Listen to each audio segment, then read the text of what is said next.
Lapho nizila ukudla ngingakhombisi ubuso obunyukubele njengabazenzisi abahamba bebephile ukuba babone ngabantu ukuthi bazilile. Empeleni phela sebewamukela umvuzo wabo. Lana kukhulunywa ngendaba yokuzila ukudla.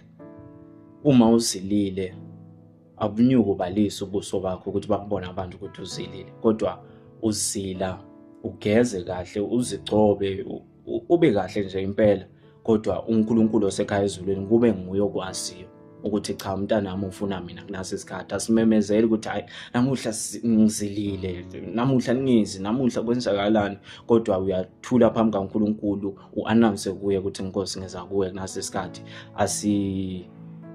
Asibo bontanda kubuka, asifisi ukuthi abantu basibheke noma abantu basiphakamise ukuthi hayi lona uzila kakhulu, lona uthandaza kakhulu. Umvuzo wethu ekhaya ezulwini angeke sisawuthola, kodwa uma sikwenza ngamoya nangeqiniso konke esinikwe wona uNkulunkulu, umvuzo wethu khona ekhaya ezulwini. Sengiphetha sifunde nawo uverse 19.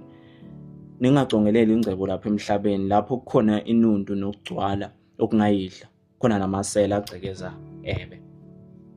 Asibeki ingcebo yethu la emhlabeni njengoba lamazwi bewasichazela kabanzi ukuthi senza ngayiphi indlela ukuthi sithokozise uNkulunkulu asekhaya ezulwini nondodana yakho uJesu Kristu ngokulalela umoya oyingcwele.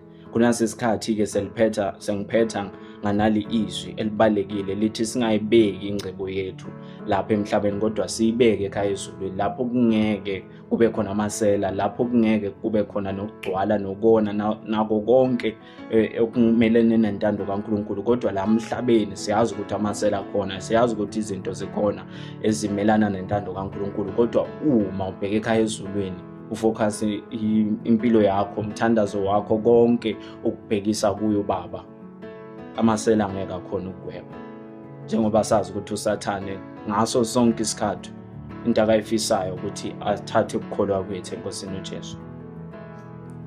Ngiyakhuleka egameni likaJesu ukuthi sonke siqonde ukuthi uNkulunkulu uyasithanda, siqonde ukuthi uNkulunkulu uyafisa ukuthi simdumise, simthokozise, singazenzisi. Kunomkhuba ongenile emabandleni kunokuzenzisa.